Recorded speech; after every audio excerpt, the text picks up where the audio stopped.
Shalom, saudaraku yang dikasihi Tuhan Yesus Kristus. Bertemu kembali dalam renungan ajaran hidup, uraian sabda Tuhan yang mengajarkan hidup seturut kehendaknya. Apa kabar saudara semua? Doa dan harapan saya, saudara semua diberkati Tuhan dengan kesehatan, keselamatan, dan berkat-berkat dalam kehidupan. Amin. Saudara, berbicara tentang hikmat, menurut kamus umum kita, artinya kebijaksanaan dari Tuhan. Dalam kehidupan kita sehari-hari, kecenderungan kita mendasar hikmat manusiawi kita. Padahal sesungguhnya dalam kehidupan sehari-hari kita membutuhkan hikmat dari Tuhan agar kita memahami hakikat dan makna hidup, sehingga arah hidup menjadi jelas dan bermakna sehingga tidak tersesat. Bagaimana caranya agar kita dapat menemukan hikmat dari Tuhan setiap peristiwa dalam kehidupan sehingga hidup dan kehidupan menjadi semakin baik? Kita akan menemukan bersama melalui bacaan kita kali ini. Namun sebelumnya mari kita mohon berkat Tuhan di dalam doa. Bapa di surga, terima kasih atas pemeliharaan dan berkat-Mu dalam kehidupan sampai saat ini. Terima kasih atas tuntunan-Mu sehingga hidup kami berkenan kepadamu. Sesaat lagi kami akan menerima dan mendengarkan firman-Mu.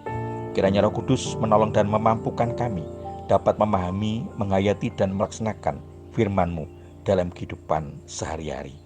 Mohon ampun kekurangan dan dosa kami. Bersabdalah ya Tuhan, kami siap untuk mendengar. Di dalam nama Tuhan Yesus Kristus, doa ini kami panjatkan. Amin. Saudaraku, sabda Tuhan yang akan kita renungkan bersama diambil dari kitab Amsal pasal 1 ayat 20 sampai dengan 23 yang tertulis demikian.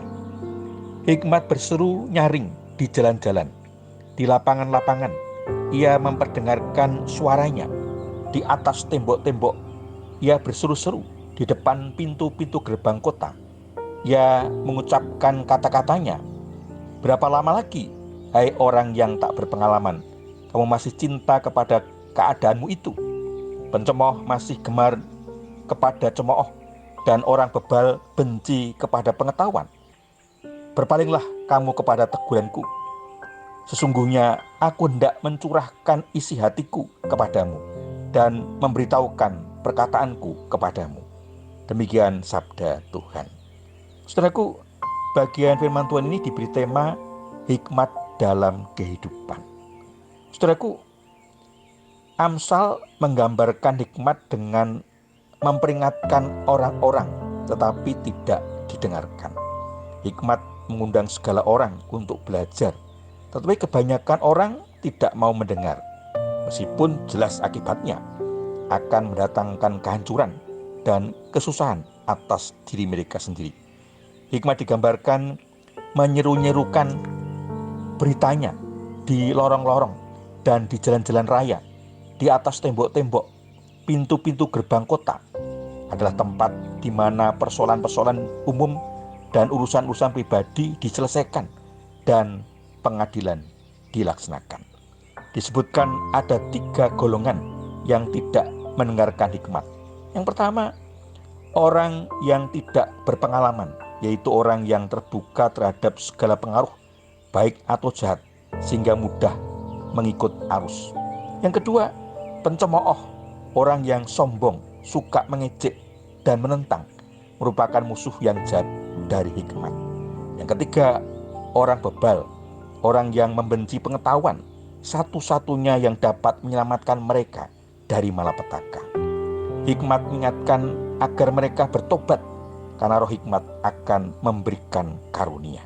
Saudaraku, sudah jelas mana yang harus dipilih dalam hidup ini, yaitu menjadi orang yang berhikmat. Bagaimana caranya untuk mendapatkan hikmat?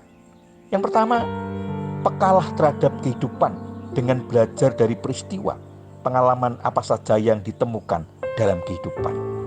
Yang kedua, selalu mencari pengetahuan, hikmat dari setiap hal yang dialami, baik atau tidak baik keadaannya, menyenangkan atau tidak menyenangkan.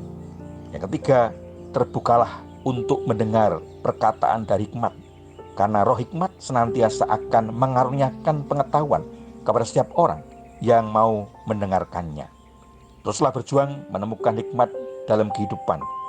Tuhan memberkati saudara. Amin. Mari kita naikkan syukur dan mohon berkat Tuhan di dalam doa. Bapa, terima kasih untuk firman-Mu yang mengingatkan kami semua. Tuhan, tolong kami agar kami dimampukan untuk menemukan hikmat-Mu dalam setiap bagian kehidupan kami, sehingga hidup kami tidak sia-sia, melainkan dipenuhi oleh hikmat dan berkat dari-Mu. Mohon ampun atas segala dosa kami menyerahkan dan mengandalkan hidup kami kepadamu. Di dalam nama Tuhan Yesus Kristus, Juru Selamat kami yang hidup, doa ini kami alaskan. Amin. Saudaraku, demikian renungan ajaran hidup. Bertemu kembali dalam renungan ajaran hidup berikutnya. Terima kasih, Tuhan Yesus memberkati.